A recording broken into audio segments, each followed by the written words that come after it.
figure out which button is the magic button. Is this the magic button? Right on the right. The one on the right, okay. How do you ladies like to clean toilet bowls? Don't see any hands. Okay, how many of you ladies have cats?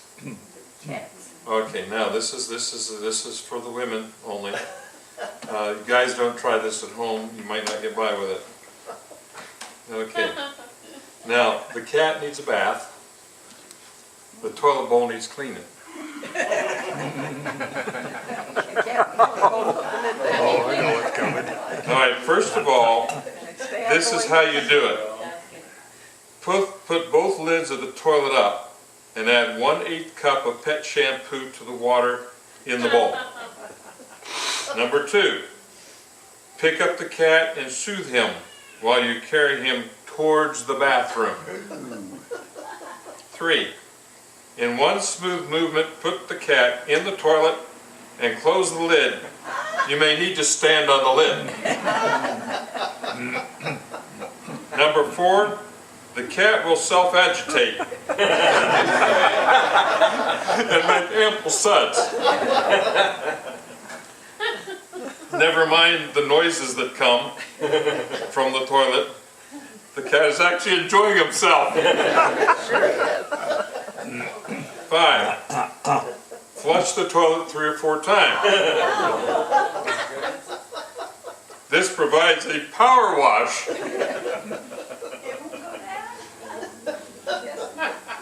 and rinse. 6, have someone open the front door of your house. Be sure that there is no one between the bathroom and the front door. 7, stand behind the toilet as far as you can and quickly lift the lid. The cat will rocket out of the toilet, streak through the bathroom, run outside where he will dry himself off. Both the toilet and the cat will be sparkling clean. Signed, the dog. He'll never be all it is. Tongue and cheek. You cat lovers probably hate me by this time. We had cats earlier, but we grew up more with the dogs, and I think we're more dog people. Dogs will love you. Cats are, they're particular. You scratch their ears and they'll let you know whether you scratch my ears or don't scratch my ears. A dog, he just comes back for more. He even puts your hand where he wants to be scratched next.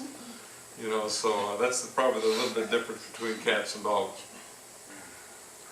A number of years ago, there was a chaplain in Washington, D.C. by the name of Peter Marshall. And I remember some of Peter Marshall's prayers, and I borrowed some of his prayers, which we used at the City Commission and County Commission meeting. Some of these prayers of Peter Marshall were kind of like, Lord, when I'm wrong, help me be humble enough to admit when I'm wrong. And Lord, when I'm right, help me be easy to live with.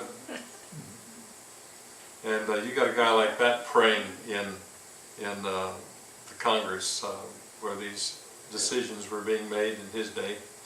They were incredible decisions. Peter Marshall was a Scotch preacher, preached in D.C., and he spoke of a certain town that was at the foot of a mountain range, and it was sheltered in the lee of the protecting heights so that the wind that shuddered at the doors and flung handfuls of sleet against the window panes was a wind whose fury was spent. High up in the hills, a strange and quiet forest dweller lived. This quiet forest dweller was known as the Keeper of the Springs. He patrolled the hills, and wherever he found a spring, he cleaned these brown pools of its ferns and silt and fallen leaves and of mud and of mold, and took away from the springs all foreign matter, so that the water which bubbled up through the sand ran down clean and cold and pure.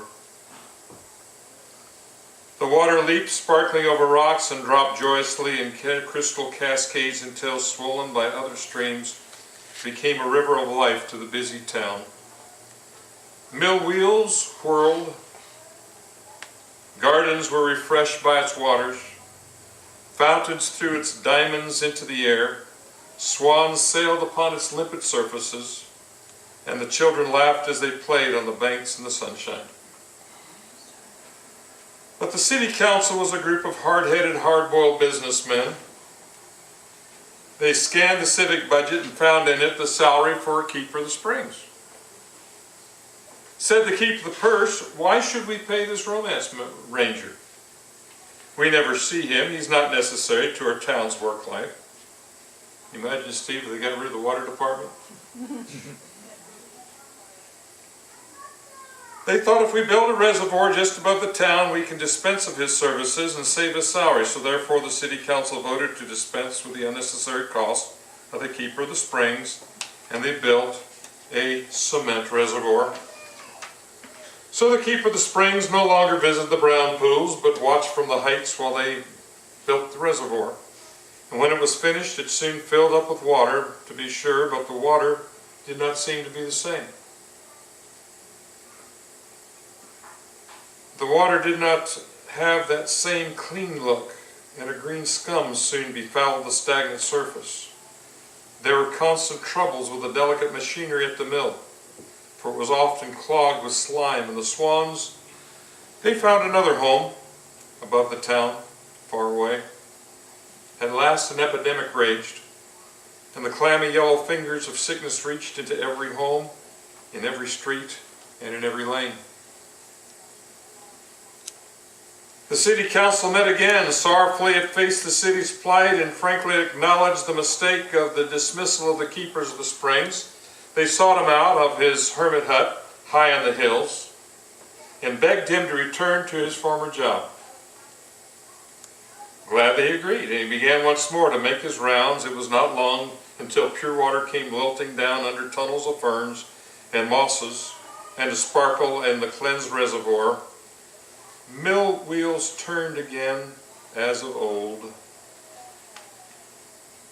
and the stenches disappeared, and sickness waned, and convalescent children again played in the sun and laughed again because the swans had come back.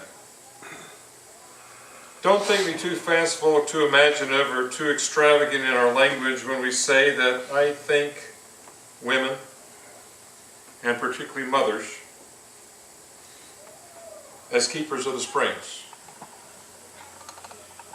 The phrase, while poetic, is true and descriptive. We feel its warmth, its softening influence, and however forgetful we have been, however much we've taken for granted life's precious gifts, we're conscious of wistful memories that surge out of the past, the sweet, tender, poignant fragrances of love.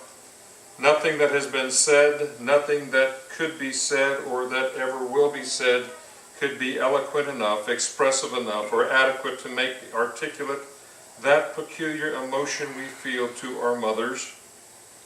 So I shall make my tribute a plea for keepers of the springs who be faithful to their tasks. There never has been a time where there was a greater need for keepers of the springs, when there are more polluted springs to be cleansed. If the home fails, the country's doomed. The breakdown of the family is the breakdown of the nation. If the keepers of the springs, our mothers, desert their posts or are unfaithful to their responsibilities, the future outlook of the country's horizon is bleak and indeed forlorn, but this generation needs keepers of the springs who will be courageous enough to cleanse the springs that have been polluted. It's not an easy task, nor is it a popular task, but it must be done for the sake of the children, and the young women of today must do it. Grandmas can only do what grandmas can do. Sometimes grandmas are the worst examples. It used to be if the kids were forlorn, they'd give the children over to the grandparents to raise. And hopefully the grandparents would do right, but then the next generation of grandparents. I always wondered when we were in college, they says, what's going to happen when the potheads are going to be flying the airplanes and driving piloting the Exxon Valdez oil tankers and become presidents of the United States and become the fathers and the mothers and the parents and the leaders of our community. And as we've seen things progress over the last 10 and 20 and 30 and 40 years, some things have gotten better and better and better, and some things have gotten worse and worse and worse. Speak for itself. In discussing our Keepers of the Springs, first of all, this morning we want to discuss that to be a keeper of the spring, women should be keepers at home. You know, the Bible tells us that the women in the NIV, then in Titus chapter 2, verses 4 and 5, then can they urge the younger women to love their husbands and children, and to be self-controlled and pure, to be busy at home, to be kind, and to be subject to their husbands, so that no one will malign the word of God. There's nothing wrong with the older women to take the younger women under wing and give them spiritual direction, whether it's a recipe or whether it's advice. The unfortunate thing about advice that is not asked for is never heeded. And we as an older generation think, you know, we're going to give our advice to the next generation and they're going to listen. No, they're not. Not unless they ask for it. But then we find that advice that is asked for is sometimes heeded, not always heeded. Advice that's not asked for is never heeded. Advice that is asked for is sometimes heeded. That's what I've learned over the last decades of life. This is the traditional housewife of the 1950s. It was a car in every carport, a chicken in every pot. And back in the 1950s, we shared when Mamie Eisenhower and Dwight Eisenhower, the President of the United States, set an example to the young families of America right after World War II. It says, Mamie, it's time for us to go back to church. And the nation as a nation, the husbands, the wives, and the kids all came back to church. That was the era of the Sunday school. Later on we had the bus ministry, where a bunch of bus kids were picked up. Why? Because mom and dad weren't bringing the kids to church. They were sending them to church on the bus. But the traditional housewives of the 1950s, I was reading an article, and it was a lengthy article in yesterday's paper about the need for for disposable diapers. And they presented this as a crisis. And they go down to the women's health clinic, and then all we can give them is 4 or 6 diapers. And you know, a baby that's really got problems can use 10 diapers a day. Right, mamas? Right. And they says, well, in order to fill all the needs of all the parents, we need 50,000 disposable diapers to meet all the requests. And so they say, and with it, some women have been washing out disposable diapers, and which is washing out paper, and hoping that they would, and their mates were disintegrating in landfills, of course. And so they say this brings baby rash, diaper rash all over the babies, and so what are we going to do? And then on it goes with, because the baby cries because they got diaper rash and because they got poopy diaper, they're going to get beat more, they're going to get abused, so this is going to cause more abusive in life. So the whole appeal of this article, how many read this article in yesterday's paper? A few of us did. So the whole appeal is we need to raise 50,000 disposable diapers for needy families. And I told my wife, what did we do in the old days? Wash diapers. Well, we washed diapers. We had cloth diapers. And if you had 3-4 dozen cloth diapers, I mean, they lasted forever. You used bleach so you didn't get diaper rash. You used powder on them and baby lotion on the bottom and Vaseline lotion. And when people are poor, why do you have to go out and spend $10 a day or $10 every 2 days on disposable diapers? But it's this day and age, you know. Do they even make cloth diapers anymore? This is a question. I've not looked at the diaper department. They're hard to find. But they're getting harder and harder and harder to find. They're very hard. But this is the whole thing in this article. This article talked about we, who the working families of the nation need to dedicate our funds toward more and more disposable diapers so we can cut down diaper rash and cut down babies being smacked because they're colicky and cranky because they got a dirty diaper. Come on, folks, give me a break. Give me a break. You know, that diaper pail, the only time we use disposable diapers is when we're on the road traveling from Pennsylvania to Florida. Then the disposables came in handy. That stinky diaper pail didn't smell the best in the car, but it worked. The modern housewife, sometimes called the soccer mom, their life is so much different. You know, they talk about going to, everything's fast food, fast service, and you go through the drive-through bank and the drive-through this, the drive-through that. You know, they even came up with, believe it or not, a drive-through funeral service. I'm not, if I'm lying, I'm dying. That you could just drive right through and you sign the guest register and give her respects, and they have the casket there, and you drive right by the old window and say hi to Uncle Charlie or George that just passed, or Grandma. You just drive through visiting. Oh, you view them in the window there? And you view them through the window. Drive through and drop them off. Drive through, yeah, you drive through and write down your condolences as you pass through. You drive through funeral. This is the age we live, and it's a crazy age we live. But this is the life we have. We wonder, do women today have more problems than we had 50 years ago?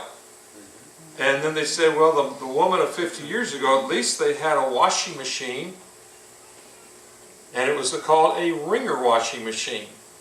And when you ran your diapers through that wringer wash machine, it would eat them up. They'd roll around and down, and you'd have to hit the handle. And on our wringer wash machine, somebody gave it to us. You know why they gave it to us? It didn't work. Because, no, it worked fine. But every time you stepped in the wet and you touched the thing, like, and so it gave you a nice shock every time you were standing in the water and touching the washing machine because there was a short in it somewhere. But those were, and the first thing my mama did when we moved to Florida, and we had two in diapers, no, we had one in diapers, and later on we had two in diapers.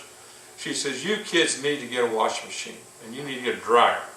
I think we had a washing machine, $119 Sears Roebuck, and she bought us a $100 Sears Roebuck dryer so we can dry our cloth diapers in that thing.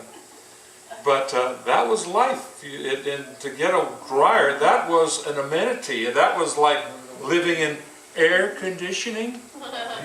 We grew up with fans and jalousie windows. Electric fans. You didn't have, only the rich people had air conditioners in their cars, and the really rich people had air conditioners in their homes. That was the life in the 1950s and the 1960s and the 1970s. To be a keeper of the springs, women should not be discouraged by modern media and movie stars.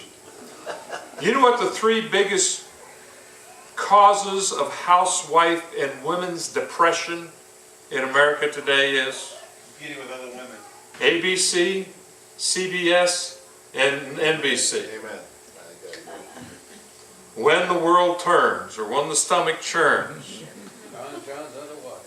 And you go through they call them soap operas. And if mama or granny can't hear her soaps or see her soaps, if the power's out, or the station's down, or the dish is down, and mama don't get to see her soaps, she has her hizzy. She's just so testy because she missed her soaps.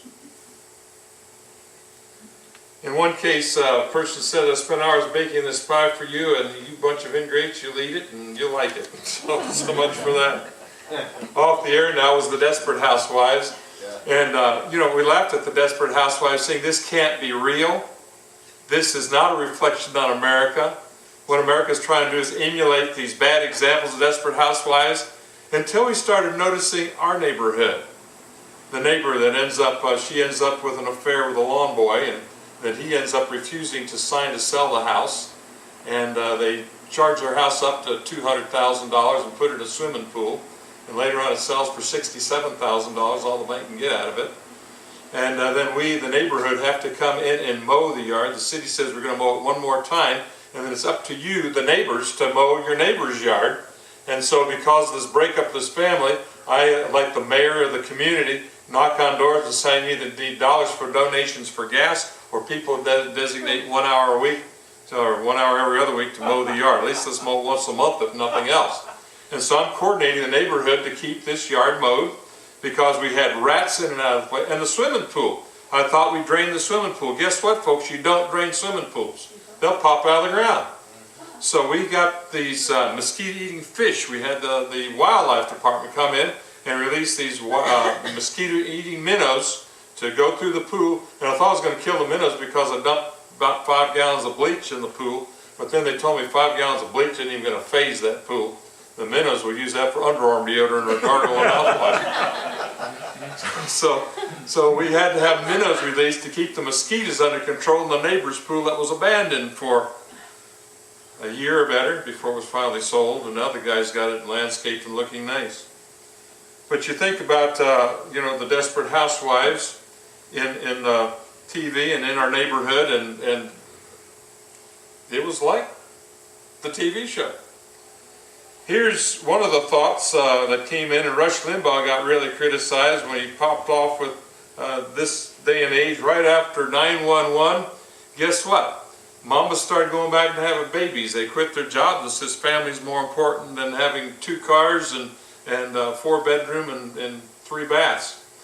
And so there was a baby boom right after 9/11, believe it or not, in the United States of America. And some of the people were commenting about being barefoot and pregnant. You know, we got better things about being barefoot and pregnant, like to do down in the hills. I remember the neighbors, the Greshams, they moved in from Georgia. Lillian Gresham was 12 years old when she got married. 12 years old, and back then, you got married 12, 13, you were pregnant, and you had a shotgun marriage, and you married her and made an honest woman out of her, and she made an honest man out of you. And you say, well, how in the world could a kid 12 years old get married? But they were neat. I mean, I was 10, 12, 14 years old hanging around their son, their boy. And she was 12 when she was married. And that's a young neighborhood next door. And that was common in Mississippi, Alabama, Georgia, and Tennessee in the 1950s. 12, 13, 14. Age of, always if the parents signed 13, 14. Nowadays, I had to tell one young lady that was 17 years old and laying around with men here in the city of Lakeland. I had a little sit-to with her, and I opened up Sheriff Grady Judd's paper that's had 49 men arrested for trying to pick up underage girls for sexual favors. There was a sting, sheriff's sting, and I said, little lady, where you're from, they only get their hands slapped for maybe 30 days. In our town, you get 27 years. So the next time you talk a man into going to bed with you, you remember that you're 17, you're underage, and these men are maybe facing 27 years in our Polk County Jail. And there they don't get peanut butter and jelly sandwiches, they get cheaper Spam sandwiches, and there they won't be playing basketball because the basketball hoops are sitting down here at Believers Fellowship instead of the jail where you entertain yourself. And then she got angry with me. Boy, did she get angry with me. I says, and if you badmouth your mama, we're calling the sheriff on you, little lady. And as soon as we left, she started badmouthing her mama. And guess what we did? Called the police down there. And the police said, little lady, you either shut your mouth or you're going to jail. Oh, boy. Out there's people that want women barefoot and pregnant again, old Rush Limbaugh said. You don't think that caught the criticism? But that's media. Whether you believe media or don't believe media, remember Rush Limbaugh is not a politician, he's an entertainer. He's an entertainer and nothing more, nothing less. He's interesting and opinionated, and he's got a lot of good, solid conservative views, but he's only been married 1, 2, 3, 4 times, I don't know. They got their issues too. So he is not the paragon of wisdom on motherhood and how to keep a family happily ever after. This is thought to be today's modern woman, not so much of holding a baby in their arms, but how well they can hold a cocktail glass. And the unfortunate thing, women of modern, it used to be women had lower cancer reports than men did. And they found out that the reason why women had lesser cancer reports than the men did is because the women didn't have men's bad habits. But as women adapted men's bad habits, guess what happened to women's cancer reports? They went up there even with men now. You take on men's bad habits, you get into with men's diseases. And that's what happened. Thirdly, to be keepers of the springs, women should be virtuous. In Proverbs 31. Who can find a virtuous and capable wife? She's more precious than rubies. Her husband can trust her, and she will greatly enrich his life. She brings him good, not harm, all the days of her life. She finds wool and flax and busily spins it. She is like a merchant ship, bringing her food from afar. She gets up before dawn to prepare breakfast for her household and plan the day's work for her servant girls. And here's the mother, the spinner, the domestic. And she goes to inspect a field and buys it. So apparently she's not just a keeper at the house, she's also a real estate agent. And with her earnings, she plants a vineyard, so she's a farmer. And she's energetic and strong and a hard worker. And she makes sure her dealings are profitable, so she's a businesswoman that operates at a profit. And her lamp burns late into the night, and her hands are busy spinning thread, her fingers twisting fiber. And she extends a helping hand to the poor and opens her arms to the needy. She has no fear of the winter, for her household has warm clothes for everyone. And she makes her own bedspreads, and she dresses in fine linen and purple gowns, and her husband is well known in the city gates, where he sits with the other civic leaders. She makes belted linen garments and sashes to sell to the merchants. She is clothed with strength and dignity, and she laughs without fear of the future. When she speaks, her words are wise, and she gives instructions with kindness. She carefully watches everything in her household. She suffers nothing from laziness. And here we had one Lydia, the seller of purple, a woman who was a businesswoman in Scripture, and one who became one of the first disciples that Paul had the privilege of baptizing. Her children stand and bless her. Her husband praises her. There are many virtuous and capable women in the world, but you surpass them all. Charm is deceptive and beauty does not last. I like that. Beauty's only skin deep. Ugly's to the bone. Beauty soon fades away. Ugly holds her own. You are in trouble. Oh, I'm in trouble now. It says, charm is deceptive and beauty does not last. But a woman who fears the Lord will greatly be praised. Reward her for all she has done. Let her deeds publicly declare her praise.